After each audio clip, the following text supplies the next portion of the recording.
I'm Anthony Scaramucci, and welcome to Open Book, where I talk with some of the most interesting and brilliant minds in our world today. So joining us now on Open Book is Dr. John Positano. He's a medical pioneer, medical genius, actually, in all things. He's an associate professor at Yale University, and he's an author. He's written two terrific books. The one we're going to talk about mostly is Street Smart, the primer for success in the new world. He also wrote a fantastic read, Dinner with DiMaggio, which I've given out that book. I've given out both your books, Doc. So Dinner with DiMaggio, every Italian I know gets a copy of that book. And your Street Smart book, I try to give out to all the graduates and all of our interns here and so forth. Now, you co-authored the book with your brother. You wrote the last book with him, right? Am I wrong? Yeah. John, Anthony, John and I were always a very good 1-2 punch. We were two nice street kids that grew up in a really cool part of Brooklyn and had the advantage of having that sense of community where we all learned how to work with each other, how to sort of navigate situations, navigate the streets.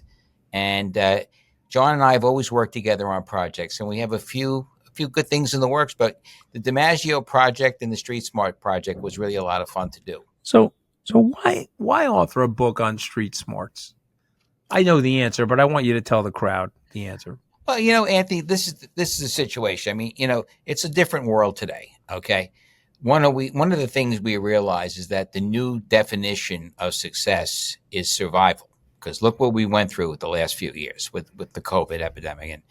And I think what's happened is that a lot of the kids that are out there today who are either under 20 years old or 25 years old, many of them didn't have the type of exposure like that you and I or my brother John had growing up, which was to be faced with very difficult circumstances that were very unusual, to be able to navigate a situation, make a plan, and be able to hopefully figure it out, And I think the book it's really written more for today's youth, the kids that are out there today. And of course, to me, anyone who's a youth is someone who's under 35 years old. Okay. So I think that's what makes this kind of special. And of course, it's not a self-help book though, that I want to make clear. You know what I'm saying? It's not a self-help book. I mean, there are hundreds of those books written by many people that you and I both know. Okay. This is more of a like a Bible or a new type of a situation where there's like a playbook. And this is a playbook that hopefully could be adapted to many people's situations out there. And of course, there's life experiences in the book, Doc. I mean, that's what makes the book so great. I mean, you're learning by observation, right? Like, how many of us have to learn by observation? You and I are both readers. When I'm reading about Joe DiMaggio, I'm living vicariously through your stories, but I'm also learning about him, his morality, how he thought about people, how he treated his friends, the respect he had for himself and for others, right? And that's what you're sort of doing with Street Smart. You put a selection of vignettes of your buddies in the book, men and women, that articulate how they got to where they are. And there's wisdom in there that you can't get from a academic. You can't get from a classroom. Well, yeah. And this is, Anthony, this is the classic university without walls scenario. I mean, again, growing up as we did, being outside, interacting with people, is a very unique education. But I think the biggest thing that we found with all of the participants, including yourself, of course, and we were very fortunate to have you written a very, very interesting, strong subject, was that intuition, instinct, these are things that tend to be the central theme between all of our participants, okay? And you may want to know, well, how did you pick all of these different types of people? Well, I said, basically, John and I sat down one day, Anthony, and we said, look, let's think of all the people we could put together that would never want to sit down and have dinner with each other at the same table because of the differences of opinion. You have conservatives, you have liberals, you have people who are in the middle, et cetera. But the one common denominator, the one common theme really centers around instinct. And this is something that you as a highly successful business person would appreciate, is that sometimes you have to learn to use your instinct. These are things that are not learned or taught at Harvard, Yale, Brown, NYU, et cetera. But these are things that you pick up from your interactions with people who are outside of the classroom. And that was the beautiful thing about Street Smart, is that we wanted to be able to sort of take the concept and bring it out to people, because we're really concerned. I mean, about our youth being competitive. I mean, you look at all these other countries, you look at China, you look at the, overseas, you look at the, the Russian population, and a lot of these kids are really, they're tough kids, and these are people that had to overcome a lot of issues and a lot of, horrible circumstances. And what I'm concerned about is, are our kids up to the task? And we both know it's not about how you compute a formula. It's about how do you interact? How do you learn how to negotiate with people? And many of the things that we spoke about really are based, as you had mentioned, Anthony, on the fact that, I had a very privileged relationship with Joe DiMaggio. And what people don't realize about DiMaggio, he was the ultimate street smart guy. He wasn't just a phenomenal ball player, a phenomenal physical specimen in terms of his athleticism, et cetera. This man was brilliant, brilliant. I mean, he could run any company. I'll never forget one time we went down to Wall Street, and Dick Grasso at the time, I believe, was the head, and Joe was teaching the people in the Wall Street boardroom things about investing. I'll never forget that. And one of the guys turns to me and he says, "How does he know so much about this thing?" I said, "Well, look, this man is a brilliant man. He knows business.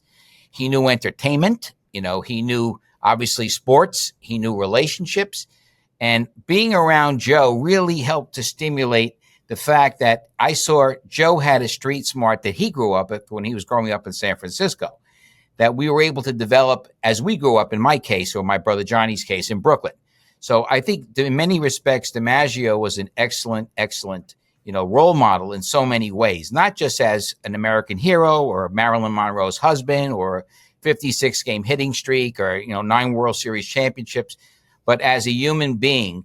One of the things was that the street smarts that John and I grew up with was it really enabled us to get that type of a relationship with Joe, because Joe didn't stand for too much BS. I mean, he was a very tough guy, but man, Anthony, he could spot a problem from a mile away. And of course, you think about today's baseball players, okay? Joe always felt that more games are won and lost in between the ears, mental mistakes, mental errors. We saw that only recently with some of our local baseball teams where mental errors come into play. And of course, that also is where our focus comes from, being street smart. So I think having that type of experience, Anthony, makes a big difference. But you've applied it to your medical practice, though, as well, right? I mean, you said something to me once, certainly if you treat the patient, not the test. You look at the clinical situation and you make an evaluation. Less is more. You try not to do anything too invasive to somebody. This is really all from your upbringing and your street smarts, more than from a textbook, right? Yeah, well, look, Anthony, a lot of people could learn a lot of different techniques. I mean, there's a lot of ways you could read an X-ray or an MRI or a CAT scan or whatever. But we found one of the things that we've always tried to apply here in our practice at the hospital was a sense of personal, making it personalized, which means, you're not, in my case, we have a foot and ankle practice here at Special Surgery. I mean, I always tell people this feeling I have is that, you're not just a foot and an ankle to me. There's a person attached to that body. And I think really part of our upbringing, being kids, growing up the way we did, taught us to interact and learn how to work with different types of people from different backgrounds, different beliefs, different thoughts. And look, Anthony, nobody's perfect. I mean, you and I both have experience. No matter sometimes how much we try to take the high road, people will always try to lowball us or try to take us down or et cetera. But one of the things we do learn is our ability to interact effectively with people from all different types of backgrounds. And I've done that very well, in our practice here at the hospital. And I could honestly say I have very, very few people that I dislike that wound up not being in our practice after a while. But a big part of that has to do with, as you know, in your business, interpersonal relationships, which is key. they used to always say that, anything when you're dealing with success is 80% interpersonal, 20% academic. It's the same thing. Your ability to deal with people, as you have very successfully done, has a lot to do with your ability to know how to interact with people from different backgrounds. And it doesn't mean you're necessarily going to like these people or agree with them, but it doesn't mean you can't, in this case, interact with them in an efficacious way, or in a way where you're able to do your job. Well, I love the book for so many different reasons, but I want to talk about luck for a second, because I often think about it, but I thought you quantitatively and qualitatively assessed the role of luck in life. Tell us a little bit about that. Everybody has to have a little bit of a lucky break, right? You got a lucky break, didn't you, Rock? I know I've gotten several lucky breaks. Tell us a little bit about luck and its role in life. Well, Anthony, I guess our Jewish friends call it mazel. Italians call it fortuna. All right. But I think the important thing about luck is that we have control over our ability to create a lucky situation, which means I don't believe in this thing where you walk out one day and, you say a prayer the day before that something good is going to happen to you and suddenly it happens. I believe that everything is set up from an internal perspective. We make our own luck. We create our own opportunities. It doesn't always work out that way. We don't always do it for that reason. But the way we interact with people, the way we interact with situations, in many respects, creates our own luck, etc. So I don't believe in pure luck. Okay, I don't. I do believe there's a small percentage of it, obviously, but I think people who are successful, like the people that we were very, very fortunate to have participate in our book, these were people that basically said they used their instincts to create their own luck, which of course led to other types of things. So again, that's what we mean. John and I mean more about when we're talking about qualitative and quantitative, but it's a big part of how we sort of deal with people and how we sort of set a situation up. Doc, can you smell it on somebody? And let me, what I mean by that. Can you smell the savoir-faire, the success? Let's say you meet a young kid, even if they're a patient of yours or you're teaching at Yale or interacting with somebody at dinner. Can you smell it? Can you smell it on somebody? And you know what I mean by the smell.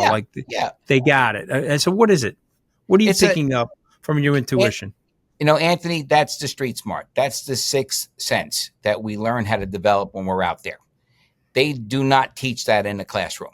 I'm sorry. I don't care what school you go to, where you've been trained, who you've trained with. That comes from experience. That means that comes from stepping on landmines, from getting your legs blown off in situations. That comes from being, in a foxhole with somebody where things are going wrong and you're able to sort of hang in there and work a problem through or to survive, et cetera. But the answer is yes. I mean, it's an instinctual thing. I could tell immediately what a person's vibe is. I walk into a room, I'll shake their hand. I pretty much can, and I don't say this in a bad way. I can size somebody up right away, and very, very rarely am I wrong. Okay, and I use the term, do I smell it on them? Yeah, I definitely smell it on them. And I think that's a big part of what makes a street smart education, meaning being out there, interacting with nice people, but also bad people. Learning from experiences, learning what doesn't feel right. I remember like yesterday when I was 10 years old, not feeling a good situation about someone I was interacting with. And like 40 years later, I had the same feeling about someone and I turned out being right. But the instinct, like you said, that smell factor is definitely there. Yeah. There's no question about it. This is all stuff that I have so much respect and I admire you so much. And you're my doctor. You're my son Nick's doctor. You're all my friends' doctors. And even though you're at hospital special surgery for medicine around podiatry and a surgeon, I rely on you for everything. And I call you when I got like a hiccup. I'm like, all right, let me call Rock, But you got all these people that do that with you. So let's talk about some of the people that are in your book. And thank you for including me, by the way. You gave me an opportunity to tell a little bit of my upbringing and my story. But you've got Dr. Tony Fauci in the book, Representative Peter King, another friend of mine, Arianna Huffington. Tell us about some of the people. Why did you pick them? What did you think they had to add to the street smart narrative? Well, again, I think a lot of it, Anthony, has to do with the fact that these are people who have been unusually talented, unusually capable, unusually successful. Maybe not by our standards sometimes. Obviously, we may not agree with some of the things they may say or do, etc. But I mean, they all had that same mojo, that ability to be able to navigate hostile waters, okay, and to seize an opportunity and create an opportunity. And you look at someone like Dr. Fauci, for instance. I mean, scientifically, the man is still brilliant. I mean, he came from a very, good upbringing. His parents were pharmacy reps and owners in the old neighborhood, so to speak.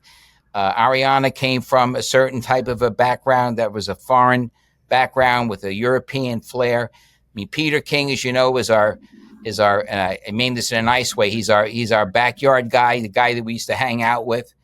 And I think the reason why we chose some of these people was because of the fact that they were successful, but not necessarily in your typical conventional ways. So again, defining success, as we said earlier, is now survival, because this is what we need to be able to prepare for, which is why it's so important that as parents, Anthony, we're all protective. I'm sure you're very protective of your kid. I mean, we never want, I hate to say this, we never want our kids to go through what we went through. Okay.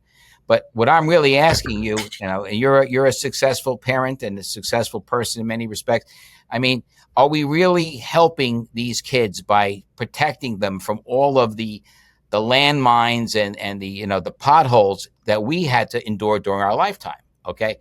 And I think that's really what the concern is here, is that we need to alert our parents. I mean, the people who come before us, or are the people that we were basically raised with. Okay.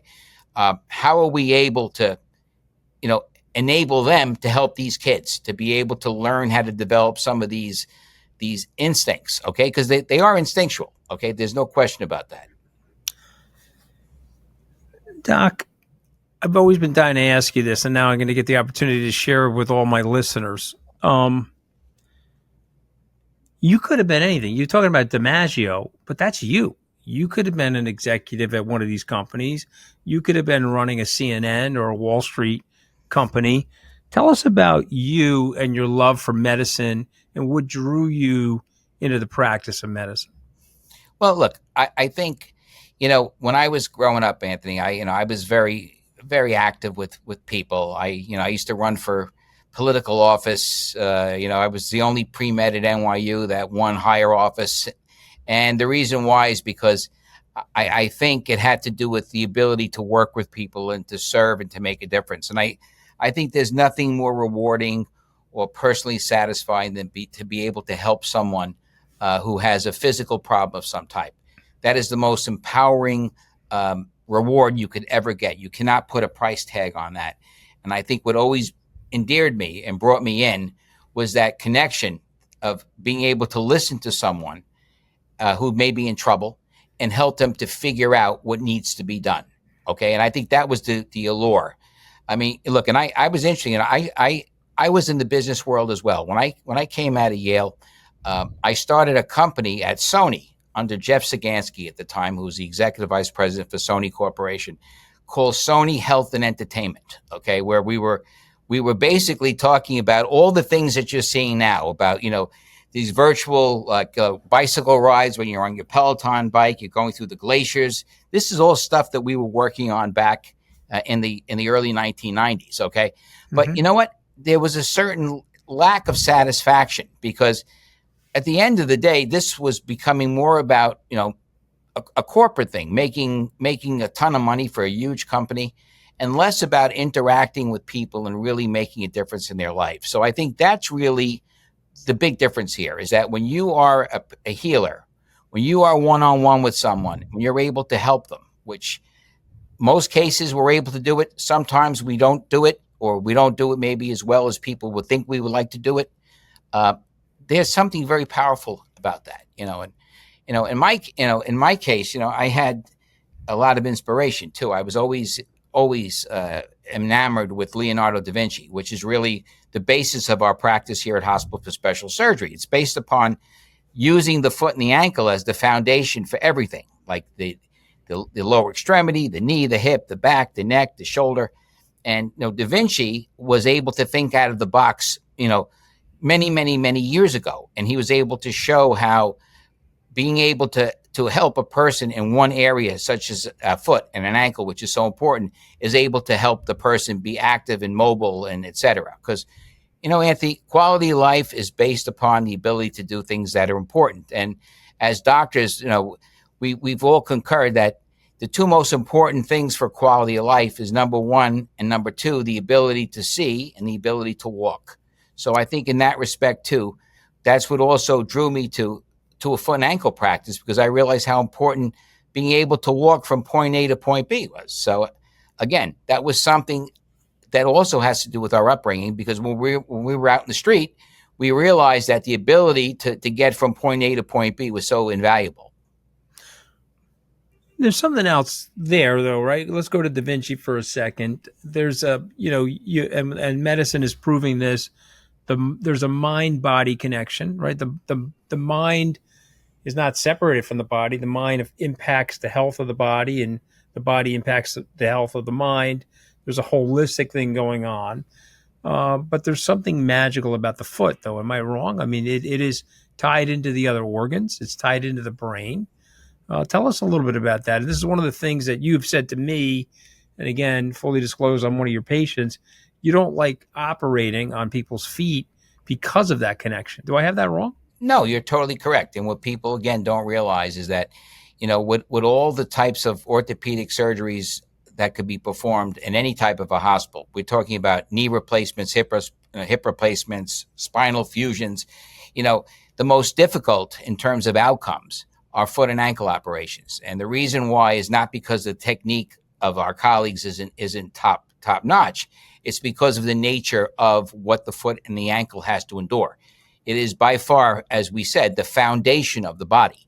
So, it's one of those situations where once you change that architecture, Anthony, as Da Vinci taught us, you're changing everything, which means, your foot may look better.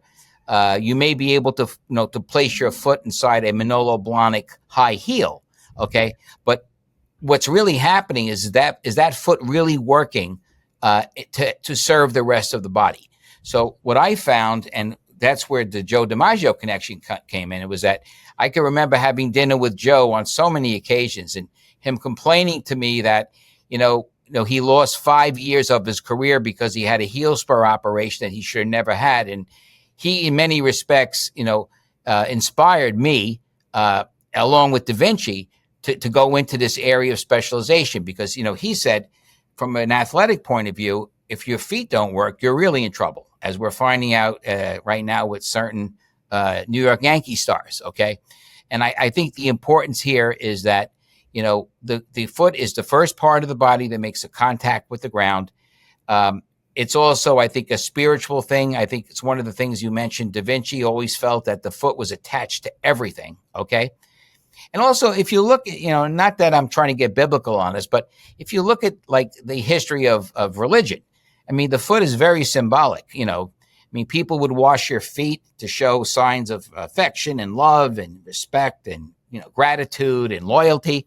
And I think there's that also connection, too, where the foot has in many respects, a mystical quality about it.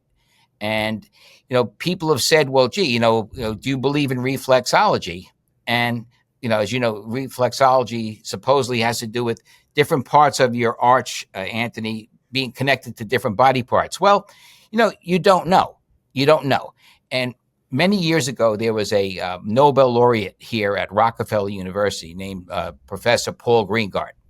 And Paul and I spoke about this, and Paul felt that there was a connection neurologically and with the foot and how it sort of connects with all parts of the body. And I had pointed out to him that, the foot is so well connected to other body things that, yeah, there is a spiritual as well as a physiological component to it. So, that was one of the funnier situations I was involved with when I had this Nobel laureate telling me that, you know what, I think there's something to what Da Vinci did say about the foot and the ankle. So in many respects, that's one of the reasons why so many people now hold this part of the body in such high esteem. Well, I love talking to you. I could talk to you forever. I want to go to Dinner with DiMaggio for a second. Sure. There's so many great stories in that book. It's a, somebody says to me, well, why would you read Dinner with DiMaggio? I would say, well, it's a book about friendship.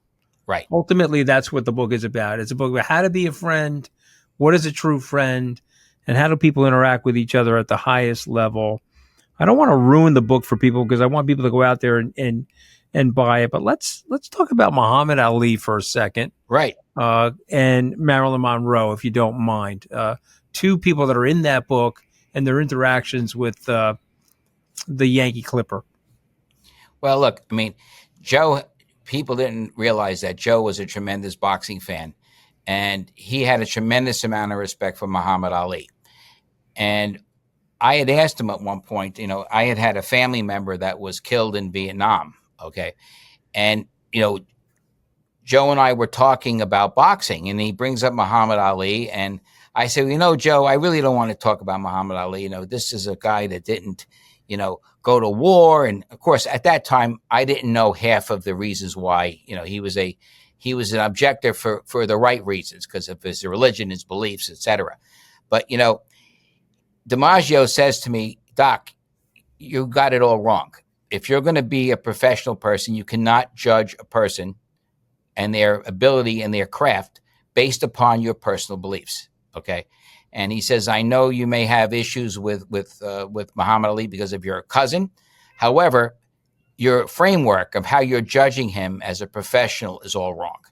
And I thought about that. I said, he's right. So I apologized. I said, Joe, you're right about that. And then he went into how Muhammad Ali did so many wonderful things for kids, for inner city kids. And he gave me a whole different perspective. But he basically, in a nice way, Anthony, he slapped me in the side of the head. Okay. Basically, it's like sitting at the dinner table with your uncle, your father, and suddenly you get whacked. You know what I mean? And he was right. I've been there, Rock. I've been there. You know what I mean. Okay. Yeah. I'm sure you and I have I've been whacked by friends and relatives, not just relatives. You know what that feels like, okay? But I think what I was saying is I developed a whole much more profound respect for Ali after Joe put it into perspective that you need to separate whatever personal feelings you may have, whether those personal feelings are justified or not, from looking at a person's professional behavior. So, yeah. So there's no question about that, Joe. That was one of the lessons of Dinner with DiMaggio. Joe basically teaching me that you need to be careful what criteria you use when you're judging a person in their profession and what impact they may have on other people, etc.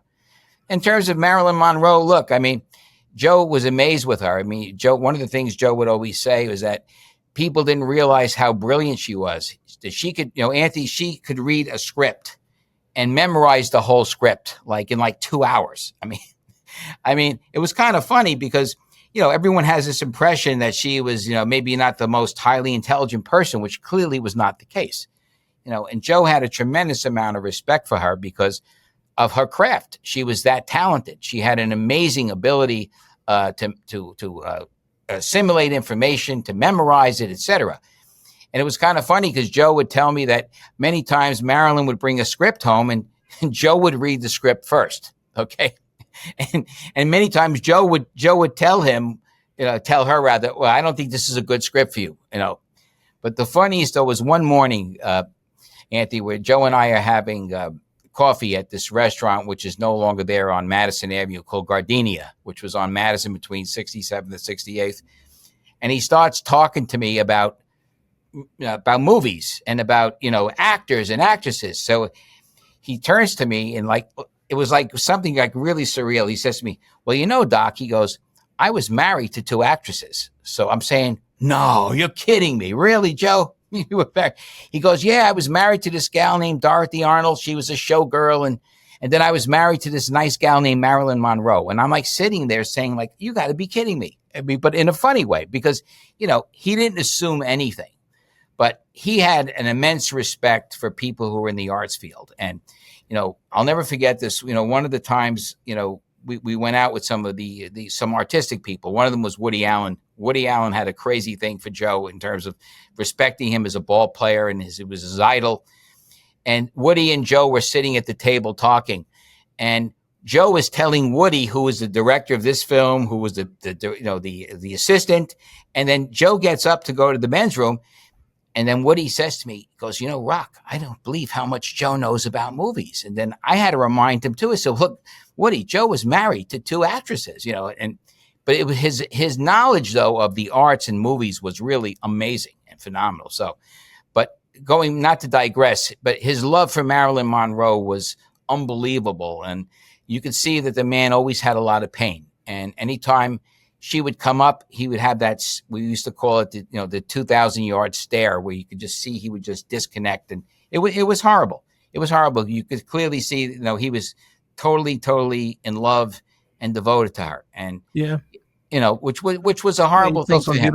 You tell some beautiful stories in the book. It's really one of the great books about friendship and relationships. Now I'm at the point in this podcast, Dr. Rock, where I read out 5 words. Okay. I did this with Governor Christie earlier in the week. He gave me 5 words back. I've done it with other people, and they give me paragraphs. You can give me a sentence, a word, something's going to come to mind. I'm going to say the word and you respond. You ready? Shoot. Mindset. Way of living. It's important, right? Very. Have the right mindset, right? Always. Way of living. And dealing with success and failure, you're going to have the right mindset. Am I right, sir? Always. Okay. Luck. You create your own luck. Right. But we all have to have it, right? We all have to catch that break somewhere, right? Look, we all need a little break every once in a while, Anthony. No question about that. Success. Survival. Yeah. The new definition of success is survival. That is so good, Doc. That is so good. Experience. Hard work. Take nothing for granted. Don't take the easy way out. Right. Do the work, right? You got to do the work. There's no such thing as being... There's no shortcut. We both know that, right? There's no anointing from the top of the mountain that suddenly, Anthony, you wake up one day and you say, wow, I'm so much more intelligent than I was yesterday. It doesn't work that way. If I say the word DiMaggio, you say what? Class. Perfection. He really was something else, though, right? Impeccably dressed. He had... Anthony, I've seen so many people, and, there was only one person that could literally stop a room dead. It was Joe. I mean, we once were in Beverly Hills. We went into one of those fancy Monday night places. I forgot what it was. And I'll never forget, we walked into the restaurant, and inside that restaurant was Gregory Peck, Jack Lemmon, Joan Collins. I mean, the who's who of Hollywood. And we walk into that restaurant, and it went dead silent. You could not hear a pin drop because he had that type of an effect on people. And I'll never forget the owner saying to me, Doc, we have a lot of famous people that come into this restaurant, but I've never seen a room go completely silent and frozen than tonight when you brought Joe DiMaggio in here. That's the type of an effect this man had on people. Well, I remember him. I mean, I didn't, unfortunately, I wish I knew you, Dr. Rock, in the 90s, when Joe was around. I mean, I saw him out one night at a fundraiser, and he was so kind to the people that came up to him at that fundraiser. Of course, I was, I probably didn't have the, I think my self-confidence grew as I got older, Doc. I was in awe of Mr. DiMaggio, so I didn't go over there to say hello to him. You know what I mean? I wish I did, but but he was so kind to the people. I just remember watching him handle the people with a level of kindness, Well, he had that ability, though, again, to be able to transcend all of these things. He could be with a president of the United States one minute. He could be with a 10-year-old kid the next minute. He could be with, a Wall Street titan the next minute. And to watch him navigate from one situation to another was an unbelievable master class. And that was one of the things that we were exposed to. And I would ask him, And he said the same thing. He goes, look, Doc, when I was growing up in San Francisco, we grew up very poor. You know, I had to learn how to navigate from place to place, from situation to situation. So again, I mean, but what made him so special was that he could just transcend and just go from one situation to another without any problems, effortlessly, flawlessly. And that was the amazing thing about it. And by the way, one of the things about hanging out with Joe, Anthony, was that I knew who he would like, and equally important, I knew who he would not like. That was important. Right. You know, I could tell right away, this is trouble. This is trouble, you know. Right. Yet I could tell, like you said, you know, you used that term earlier, you could smell it on someone. Well, right. After hanging out with Joe for all those years and going to literally, you know, thousands of breakfasts, lunches, and dinners, I got a scent right away of who he would like, which, by the way, Anthony, didn't mean this is a person who I wouldn't necessarily like or dislike. You know what I'm saying? Right. Yeah, no, he was particular. You wrote about it. Doc, what's next? What are you going to write about next? Well, you know, Anthony, you know, we do a lot of work here. You know, as you know, my son joined the practice. He finished up his program at Yale. His name is Rock also, which is maybe a curse for him, poor thing, because, you know, he's a really super smart, hardworking kid. And we're working on some really, really great research projects that involve foot and ankle, that involve non-surgical interventions, because we really feel we're about 25 years ahead of our time, because we started, you know, not him, obviously, because he's a lot younger than I am, but we started this whole movement of non-surgical many, many years ago, before most groups did. And actually, our practice at HSS was the first non-surgical foot and ankle practice probably in the world. And again, we could thank Mr. DiMaggio for that, which is why, you know, part of our center is called the Joe DiMaggio Center, because, again, what ended Joe's career was a foot surgery that should have never happened in the first place. So in many respects, we use that experience as our ability to connect with the public.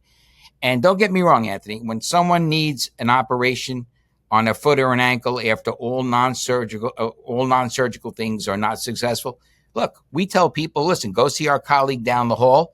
You need surgery, period. But I think, though, you know, DiMaggio taught us that the importance of ambulation in terms of your daily lifestyle, your quality of living, your quality of life, and in his case, athletic performance, I mean, it's the most important part of one of the most important parts of the body.